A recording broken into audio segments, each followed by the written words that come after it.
Uganda Cranes, they concluded preparations for the Niger clash in the final crucial African Cup of Nations qualifiers group match, which they will have to hold at 10 p.m. East African time today, 7th of September 2023. Now, of course, Uganda needs to win by 2-goal margin and will qualify if Tanzania fail to pick a point from their away game against Algeria. Will be played concurrently. Of course, the former Ugandan Cranes vice captain Hassan Waswa was seen in Marrakech, where the team are playing to support the morale boost for the boys as they take on Niger Republic. Of course, this game is a crucial game for Micho, and he has to put all to the table to make sure that Ugandan Cranes get this one to the African Cup of Nations 2024. And to join us in this conversation will be sport journalist and a football commentator from Kampala, Uganda, Clive Shazi. Thank you so much, Clive, for joining me on the show. Yes, I'm here. I'll say good afternoon from Kampala, Uganda, and good morning from Nigeria. All right. It's a morning here. It's noon over there. That's how wonderful God is. But talking about the Ugandan Cranes, it's a crucial game for them against Niger Republic today. Yes, they're playing on a neutral ground in Marrakech, but there are a little bit of concerns about the invitation of the old guards, the likes of Mia and Khalid in the team, which a lot says should have been dropped or should have been overlooked going into this game. Do you also share the same reservations for the Ugandan Cranes today? Well, they're not necessarily old guards. Mia Farouk is in his mid-20s. The difference is that he started playing for the national team when he was a pretty young boy, so you cannot necessarily really call him an old guard. Khalid Dawicho, the vice captain of the team, you could say he's old, but he's still not that old. But even if we are to consider age, I mean, when you look at the current crop of Uganda Cranes players, he's the most active when it comes to playing football at club level. But we should also remember that this is a national team, not an underage team. And the national team, as long as the body is fine, as long as your legs can still push you, I think you deserve to play for the national team. With Messi's 37, he's still playing for Argentina. Cristiano will soon be 38, he's still playing for Portugal. So as long as somebody can deliver, and for me, that's what me, Khalid Dawicho, and all these other players are bringing to the national team. Okay, experience. In order to, we know that it's obvious that the Cranes have got an issue with goal scoring. They've got this goal scoring problem. And I did see an interview of Coach Micho saying maybe they have to, he insinuated that maybe they have to bring out Majid Musisi from the dead to solve this problem. What are your thoughts about the goal scoring problem in the Ugandan Cranes team? Well, it's something that has affected us for a very long time. When Micho mentions that Zidu Musisi, you can probably say he's the last proven striker the Cranes have had, but also who delivered for a long period of time. Of course, we had players who came thereafter, Hassan Miru, Andrew Fimo Mukasa, and all that, but their numbers don't measure up to those of Majidu Musisi. But of course, he continued his statement by saying, if we can't do that, then we don't have a solution. And this is Micho telling us or telling Ugandans that we don't have a solution for our difficulties in front of goal. This campaign, we've played 5 games. We've only scored 3 goals, and defensively, we've not been that impressive because we've considered a 6, which puts our goal difference at a -3, something that we shall need to address in this game if we are to stand any slight chance of qualifying. So it is something that is bothering us as a nation. It affected us in the last World Cup qualifiers. It has actually affected us even in the campaigns that we qualified. We weren't a very high scoring nation, which is not a very good thing. Okay, you have problems with the goal scoring. I cannot overlook the defense, that's the back. You've got this pair of Mugabi and Benwenu. And a lot are not still confident with the walls that the Cranes have got. How confident are you that if the Cranes cannot score, maybe they should not concede? Yeah, of course we have solidity in defense. You mentioned Bevis Mugabi, very solid defender, plays in Scotland. Elvis Bomono is another whose game intelligence is up there. Unfortunately, he's not a coach's favorite. But why it is always very hard for defenses, if you're in a team that does not score goals, every time you fail to put away your chances, it defensively puts your team under pressure. The defenders always find it very hard to go through 90 minutes trying to defend. All you're doing is defending when the other side of the pitch, you're not finding the back of the net. And Uganda has found itself in that kind of situation. But you cannot entirely put it on the defenders. It goes back to how the coach, Milutin Micho Sredojevic, loves assembling his team. Micho assembles his team to stop the opponent, not to hurt the opponent. And if you're going out there to try and stop the opponent for 90 minutes, you're bound to, at some stage, probably lose concentration, make mistakes, and get affected. Yet, if you were assembling your teams to go out there and hurt the opponents, yes, you plan on how to stop them defensively, but also you plan on how to attack them and ask a number of questions. And for the last years, Uganda has not been known to be a country that asks the opponent a lot of questions, but instead they try to stop the opponent. The reason why we probably find ourselves in a situation that we are in at the moment. Okay, only one country will be in the way of Uganda picking this ticket to the African Cup of Nations, Cote d'Ivoire 2024. That's Tanzania. So if Tanzania failed to pick a point, then Micho can heave a sigh of relief. Maybe he can smile for the day and say that the ticket to the 2024 African Cup of Nations has been gotten. These games will be played concurrently. Clive, do you see a light at the end of the tunnel for Uganda? It is very difficult. Tanzania is on 7 points. Uganda is on 4 points. If Uganda win their game against Niger, they go on 7 points. That entirely does not mean that Uganda has leaped from Tanzania and they have qualified for the Africa Cup of Nations. Because now, after that, if you're tied on points, there is a small detail of the head-to-head. When we hosted Tanzania in Egypt, we won that game 1-0. When they hosted us in Tanzania, actually they beat us 1-0. When they hosted us in Tanzania, we beat them 1-0, meaning head-to-head, we are tied. Now they go to the next level, which is goal difference. At the moment, Tanzania's goal difference is -1. Uganda's goal difference is -3. So it is not a matter of just winning against Niger today. You need to win against Niger with a decent goal result, but also hope that Algeria defeats Tanzania with a goal result that favors you so that your goal difference can be better than that of Tanzania. So that is an area we need to address. But also remember, we just said we are not a very good country in front of goal. So we will go there, we will win the game, but at the end of the day, the scoreline will determine, together with the scoreline in the game between Algeria and Tanzania. All right, talking about other games fought today for the African Cup of Nations, we've got the Ghana Black Stars. They'll be up against Central African Republic. We've got Angola up against Madagascar, Algeria against Tanzania, as I said, concurrently with that of Niger and Uganda. Tunisia will take in Botswana. What game here, Clive, do you think would be a win-win? Or maybe a bye for the teams who are on parade for today? I see Ghana being the team coming up from the World Cup. Yes, they've got bolstered their squad a bit with the invitation of Williams, the Inaki Williams. We've seen that. Lamte, who is also in the list. And the whole conclusion of having Chris Hughton lead the team to the African Cup of Nations. Now, looking at these games here, which do you think would be an easy pit for the national team? Tunisia should be able to do that job against Botswana. Okay. They are playing at home. It's a powerhouse. They have it within them that they should be qualifying for the Africa Cup of Nations. So I expect Tunisia to go out there and pick either 3 points at home.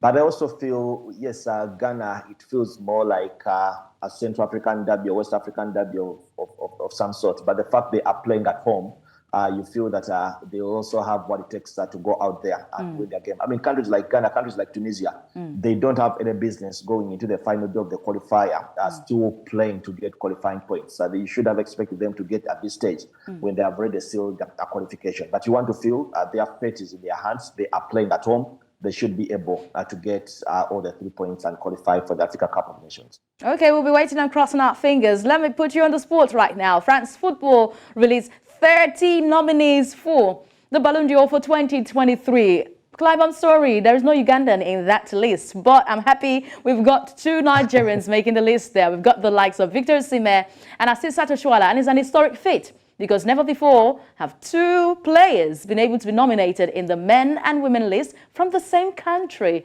What was your omission, your surprise omission in that list by France Football? You won't say that Victor Osimhen is a surprise inclusion. I feel he had a season of his life in Italy.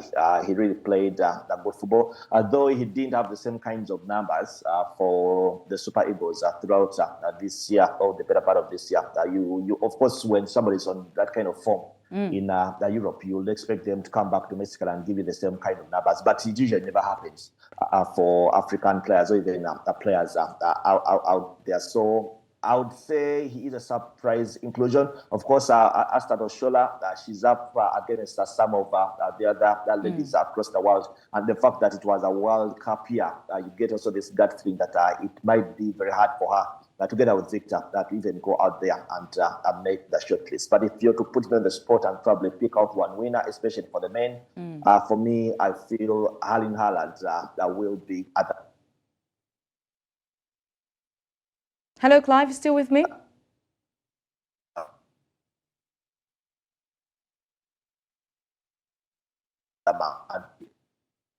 Hello, Clive, are you still with me? All right, technicalities there, but I'm beginning to get that interesting conversation from Clive. Love to know who his surprise omission was. For me, should have been Cristiano Ronaldo, Neymar and Marcus Rashford. Marcus Rashford has been so great for Manchester United, scoring 2 goals at the World Cup for England. And we're thinking, what really happened? Why the snub? But France Football coming up with 30 nominees there. And we've got this omission. All right, we've got Clive back, and I'd like to know your surprise omission once again. Welcome back, Clive. You wouldn't really call them a surprise omissions. Okay. I'm yet to study I'm yet to study the list fully. You can just confirm that Messi and Ronaldo are missing on the list. Yeah. Are they? Well, the first time in a very long time. Yesterday we had Ronaldo saying the rivalry was over. But also for me, okay, probably they don't deserve to be on the list. But I don't like the fact that the best player in the world has to necessarily be playing in Europe. I really don't buy that idea. I remember when Messi crossed to the MLS and Cristiano Ronaldo crossed to Saudi Arabia, I was watching Sky Sports, and they were debating the issues of Kylian Mbappe, and they came out and said that Kylian Mbappe was the best player in the world right now. And I'm wondering, how can he be the best player in the world? Is it because Messi is in South America and Cristiano Ronaldo is in Asia? I'm looking forward, yes, today they have missed out, but I'm looking forward to the kind of season Messi is going to have in the MLS, and see if really, if he has a stellar season, he will be ignored for the Ballon d'Or next year. Yes, this year we can let it pass. But for me, the idea of the best player in the world being a player who plays in Europe doesn't really add up. The fact that Messi had a very impressive season that took him all the way to winning the World Cup. How impressive was this season, Clive? How impressive was this season? He was not very crucial. He didn't make crucial stats at Paris Saint-Germain before he left to Inter Miami. Yes, now, if you even talk about those who have left, come on, Cristiano Ronaldo has got numbers. We did not see Sadio Mane in the list. Sadio Mane did wonderfully well for the Bundesliga giants, Bayern Munich, before going to Al Nassr. So you're wondering what's really happening. Why the omission? Yeah, but you also look at it, and if you've not really been that very impressive in Europe or on the continent, it is always going to be very hard for you to get a shout out. Yes, you can be dominant domestically, but if you don't go out there and probably you are a dominant force in Europe, it really gets very hard. Remember the years when the David Beckhams, the Thierry Henrys came close. The people who always won these Ballon d'Ors, the Ronaldinhos, the Zinedine Zidanes, the lowest figures of this world, was the fact that they also had that edge, that they were very dominant in Europe, in the Champions League and all those other leagues. And for me now, that is where now Erling Haaland has the edge over the others. He came into a new league. He was very dominant. Of course, they win a double. He goes on the continent. He's very dominant as he guides a city to the big years, the first time domestic. So if somebody has those kinds of numbers, it is very easy to make a case for them. But for a player like Sadio Mane, yes, you go into the Bundesliga, you're scoring goals, you're leading them to silverware. That's something that they would have done even without you. But then you don't have probably very impressive numbers on the continent. It becomes very hard to make a case for you. Okay, I'm looking at Victor Osimhen there. And Asisat Oshoala. We know she has got a very stiff competition. Both players have got a very stiff competition there in the shortlist. But it's time to ask you, What would be your final three? Would you think would make it to the final three of this Ballon d'Or nomination? It's very hard. I don't know if you're one of the journalists who will be voting on this one. Maybe you could give us your final three if you had a chance to vote. Try it on and let me see. I didn't get a chance to vote in Uganda, but without a doubt, for me, Erling Haaland is, for me, a top choice. Okay. Now, on that list, especially for the men, you want to believe, this is now me thinking for the people who actually make the short list. I want to believe they are going to force Kylian Mbappe onto that list because they believe it's probably the next big thing in Europe ever since Messi and Cristiano moved on. If I'm to pick out a third, what about Karim Benzema? It might be hard. I think they are moving on from Karim Benzema. Okay. I have that gut feeling that they are moving on from Karim Benzema. I would go for Ike Gundogan. I thought for me was also very exceptional. But Gundogan is not with Manchester City anymore. Do you think? I'm saying that he was very influential for Manchester City before he moved on to go to Barcelona. Okay. If I was to pick, those would be my top three. Okay, so you do not have Lionel Messi in your top three? At the moment, I don't, though I feel the voters might actually have him there. All right. We'll wait and see what comes out of this. But the women's list, and we've got Bon Marti there, Caicedo. We've also got the likes of Asato Shoala. We've got Shaw, Renard, Wendy Renard from the France national team, Halle Rosso. Alexander Popp also makes that list there. So would you think would be the final three? Sam Kerr, not forgetting Sam Kerr. I can't really pick out the final three, but I know Oshola won't be.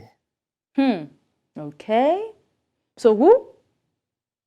Are you judging? Are you judging by the performance from the World Cup? Because we've got a lot of World Cup winners here.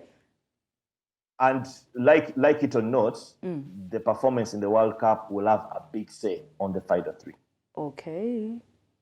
It will. Why do you say so? Because when you follow that trend, even for the male Ballon d'Or or even for the FIFA Play of the Year award, years that have the World Cup, with the exception of 2010, when you thought that that award shouldn't have gone to Messi, years that have always had the World Cup competitions, the winners of these awards are always players that did very well in the World Cup. Now, the fact that we've just had the Ladies World Cup ending around the corner, you get that gut feeling that the outstanding players from the Women's World Cup especially are players who are going to have a big shout compared to these other players. All right. We'll be holding on to your words there and see if they come to fruition. It has been an interesting conversation with you, Clive Shazzy, sport journalist from Kampala, Uganda. I will be hoping to wish the Ugandan Cranes all the best against Niger, but they have to do the job. Not only wishing them or praying for them, they have to do the job on the pitch of plays. What would be your prediction? Niger, Uganda? Uganda 2-1. 4-1?